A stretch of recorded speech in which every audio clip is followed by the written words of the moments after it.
बहरी हो गई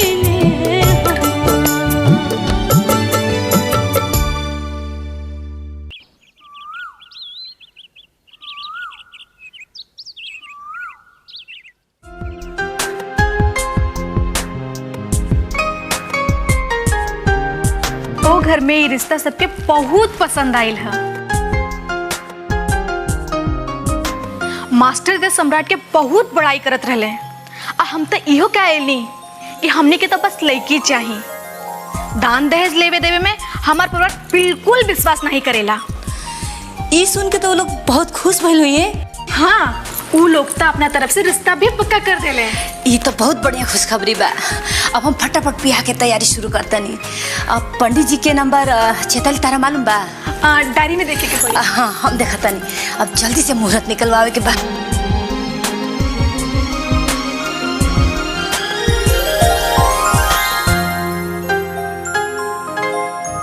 चैताली, मम्मी जी इतना हड़बड़ी काहे दिखावत बाड़ी? पहले जल्दबाजी में हमनी के भेज देली, अब केहू से बिना राय विचार कैले मुहूर्त निकलवाए में लग गई। कम से कम पूजा के बाबूजी से फोन से बात तक कर लेवे के चाहिए। जितना दिमाग आप इस सब में लगावत तानी, उतना दिमाग अगर आप जायदाद हासिल करे में लगाई थी तो अब तक सब कुछ मिल गई होत। जाई यहाँ से और अपन हक कैसे हासिल होगी ए पर दिमाग खपाई।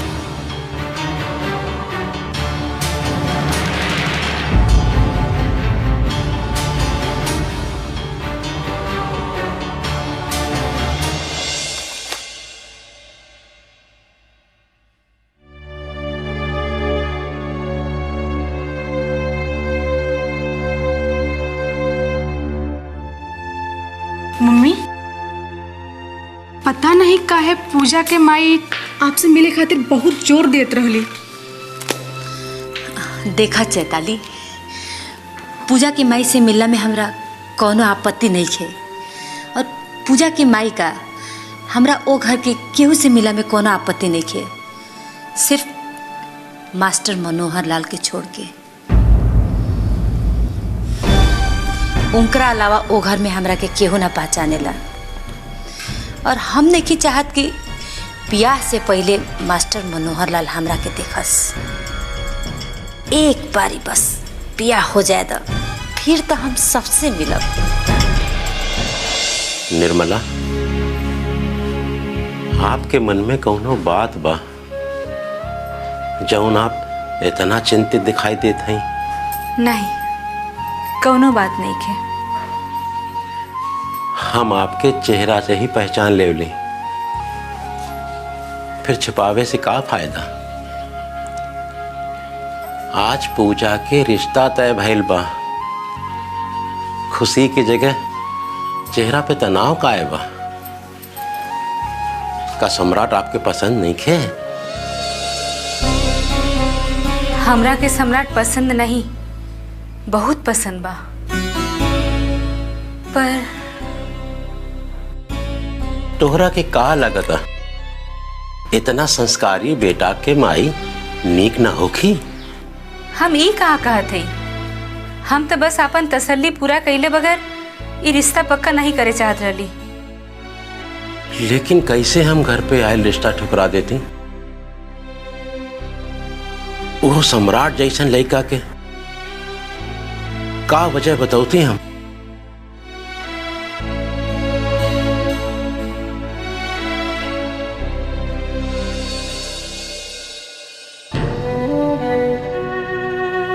सम्राट अपन घर के बारे में पहले ही हमनी के बता चुकल बा।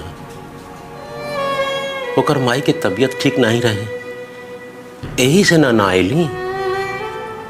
फिर भी तोहार तसल्ली खातिर हम सुधाकर के सम्राट के घर भेज दे। उस सम्राट के माई से मिलके तोहरा के ओकर स्वभाव के बारे में बता दे, ठीक बा?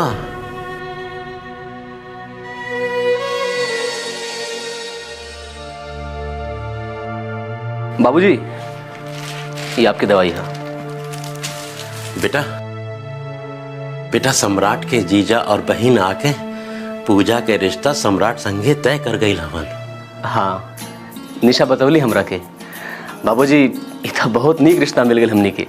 बेटा हमनी लड़की वाला है, हमनियों के सम्राट के घर जाए के चाहे। तू ऐसन करा, काल मिठाई लेके सम्राट के घर चल जा, सम्राट के माई से भी मिल लिया और ब्याह के मुहूर्त कब निकलवाए के बा यह पूछ लिया। ठीक बा बाबूजी, चल जाए। बेटा सम्राट के माई के स्वभाव के बारे में अच्छी तरह से जांच परख कर लिया।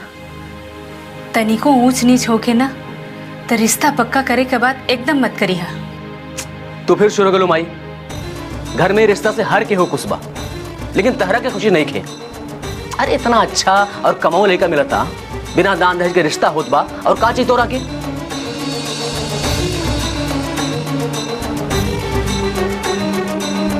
बाबूजी के ऑपरेशन भी सम्राट ही करोले बाना, का बिना अपन घरवालन के सहमति के करोले हो की। देखा माई, एक बार पहले ही तोरे वजह से इतना झंझट हो चुकल बा, फिर वह बात के मत दोहरावा। बेटा तुहार माई के चिंता करल गलत नहीं खे। पूजा तुहार बहन बीबी है, ओइजा जात हवा तो ठीक से सब देख समझ लिया। ठीक बा, देख ले।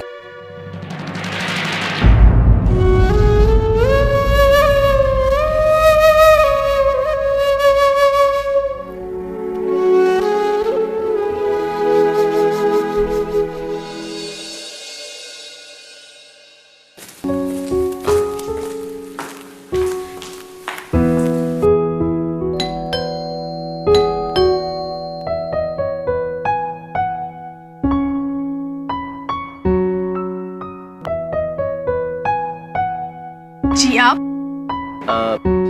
जी हम पूजा के बड़ भाई सुधाकर हैं। अरे आप आई आई।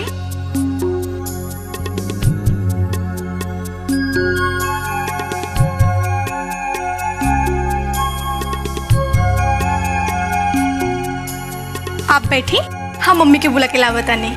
जी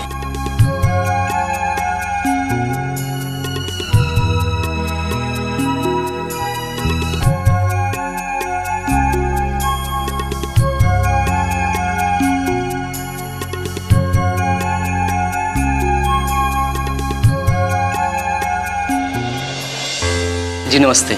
नमस्ते। अरे बैठी बैठी, खड़ा काहे हो गई नी? अब आपकी तबीयत कैसे बा माँ जी? तबीयत? हाँ तबीयत अभी पूरा ठीक नहीं खे। 2 दिन से ऑफिस भी नहीं जा पावत। कल हमरो बहुत मन रहे आवे के, हमार बहू पूजा के देखे के, पर आप लोग बात करें, हम चाय नाश्ता के इंतजाम करते हैं।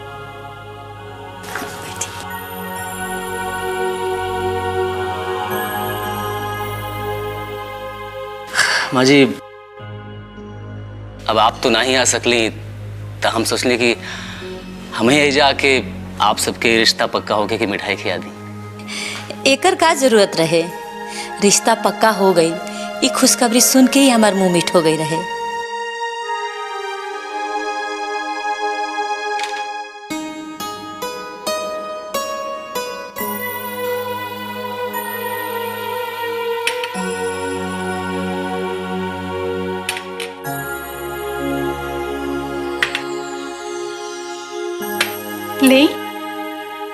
ली ना मिठाई खाई।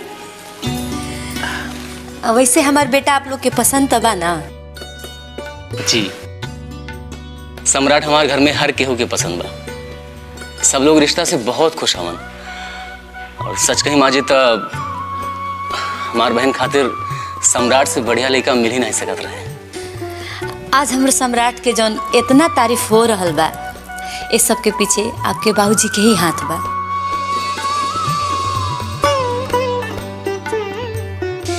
आपके बाबूजी हमार बेटा के जौन शिक्षा देले बानी, उहे तो शिक्षा के असर बा कि हमार बेटा इतना गुणवान और इतना संस्कारी स्वभाव के बा। हम तो अपन बेटा के तारीफ के सारा श्रेय मास्टर जी के ही देव। ये तो आपके बड़प्पन है माँ जी, जौन आप ऐसा कहत हैं। नहीं, सचमुच ही हम आपके बाबूजी के बहुत इज्जत करीले। हम जानत आनी कि पूजा के भी अपना बाबूजी से अच्छा संस्कार, अच्छा शिक्षा, रिश्ता के अहमियत ये सब विरासत में मिलल होखी। और ऐसने गुणवान लड़की के हम अपन घर के बहू बनावल चाहत रहनी है।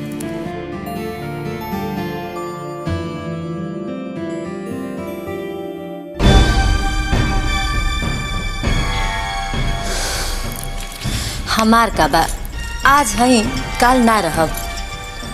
फिर पूजा के ही तो सम्राट के साथ ये घर चलावे के बा, हमार वंश के आगे बढ़ावे के बा। एके बेटा बा हमार, भगवान के दिहल सब कुछ बा। बस एक नीक बहू आ जाए तो हम गंगा नहाए।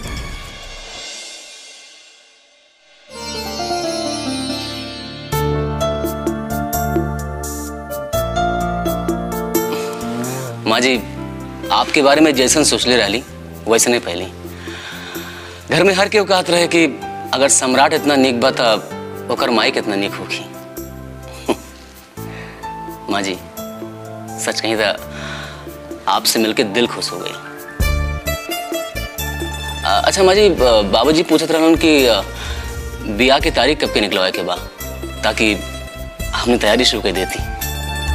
हम पंडित जी से बात कर लेले बानी, नीक मुहूर्त निकाल के वो आजकल में ही बता दी हैं, तो हम आपके खबर कर दें। अच्छा माँ जी, अब हम चलत हैं, आज्ञा दी। चेताली, इनकरा के तो बाहर तक छोड़ावा। जी मम्मी।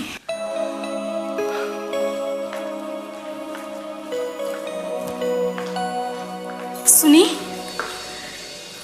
माफ करब, एगो बात करे के रहल। हम सुन ले बानी के पूजा के बड़की बहन आरती के मिर्गी के बीमारी बा।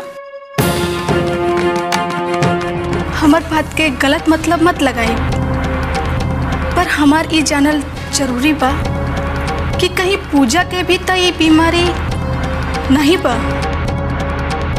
आप लोग की बात के कहला सर? वो खैरा गांव से आपकी बहन। चेताली, ये कैसन बेवकूफी है चेताली? घर आइल मेहमान से ऐसी बात कर जला। अब पूजा के बारे में तो पता बना तहरा, और ये कहा लिखल बा कि बड़ बहन के बीमारी होगी तो छोट बहन के भी होगी। बेटा, एकरा तरफ से हम माफी मांगता नहीं, तो एकर बात पर ध्यान मत दिहा। जी।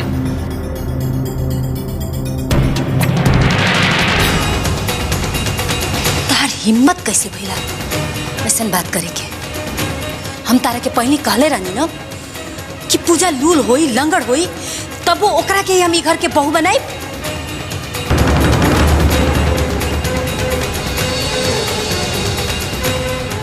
तारा पता बा ना कि तार मामा के साथ का भई रहे, और ओकर बदला लेवे खातिर बियाह कइल कितना जरूरी बा। जरा से लापरवाही की वजह से सब बनल बनावल खेल बिगड़ जाइत, और अगर ऐसा हो जाइत तो हम तारा के कबो माफ ना करती।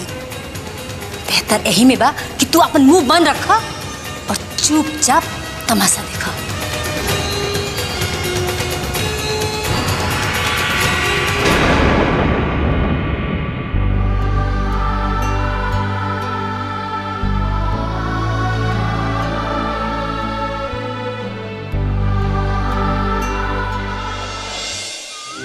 हम कहत रहली कि सम्राट निकले का बा तो ओकर माई भी निक होखी, लेकिन हमार के सुनेला।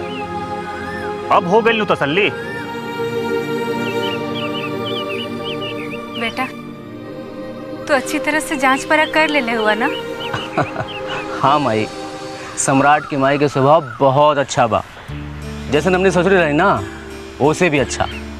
इतना बड़ा घर बा, इतना बड़ा व्यापार बा, लेकिन घमंड तो तनको छू तक नहीं गल बा, और बात व्यवहार में भी बहुत सुशील बाड़ी हूँ। तब तक अपन पूजा हो जब बहुत खुश रही है ना माँ जी? हाँ। और का बात भल बेटा? माई, बाकी सब तो ठीक रहे, पर एक बात ठीक नहीं भइल।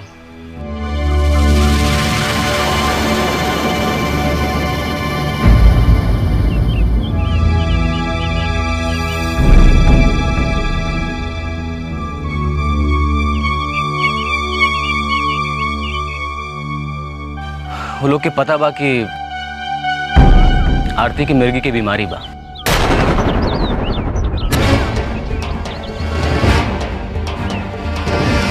सम्राट की बहन चैताली तो इहो पूछत रहली कि कहीं पूजा के भी तो बीमारी नहीं खे।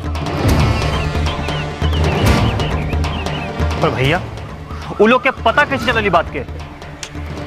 पता नहीं, पर चैताली की बात ही से लागत रहे कि खैरा गांव से आरती के घर से ही केहू। जरूर जीजा जी ही होई हन।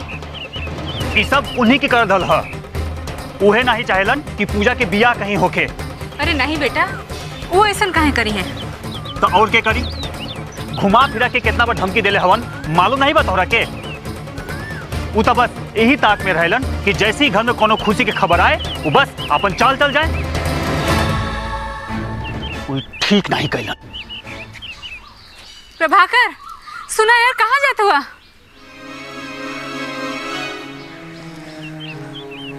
वो लोग इस बात को लेकर कोई इशू तो नहीं बना रहे थे ना? अरे नहीं नहीं, सम्राट की माँ ने तो बेटी की तरफ से हमसे माफ़ी भी मांगी। वो तो अब सम्राट के लिए पूजा का ही हाथ चाहते हैं। अच्छा माई, वो कहले बाड़ी कि जल्दी ही मुहूर्त निकलवा के हमने की खबर करी। हाँ ठीक बा।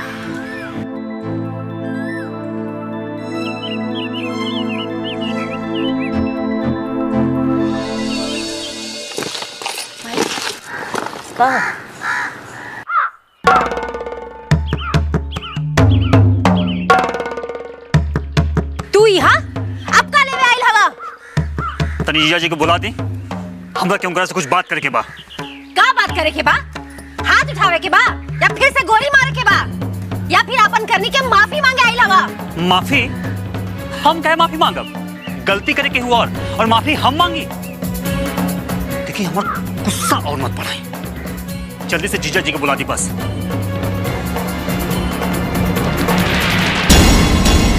माई, तू इतना जल्दबाजी में हमरा कहाँ बुलौली हो? बड़ा मुश्किल से छुट्टी लेके आओ तने। हम तहार बियाह पक्का कर देले बानी, ओहो मास्टर मनोहर लाल की बिटिया पूजा के साथ।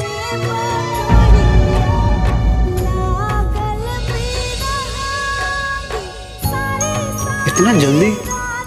जल्दी कहाँ बेटा, तोहरा बंगलोर गईले 15 दिन हो गई। पर माई, वो लोग तो पूजा के रिश्ता के बाद कहीं और चलावत चलावत रहलन, पर जैसे ही तार बहन और जीजा जी तार रिश्ता के बाद लेके ओजा गईलन, वहाँ लोग तुरंत मान गई।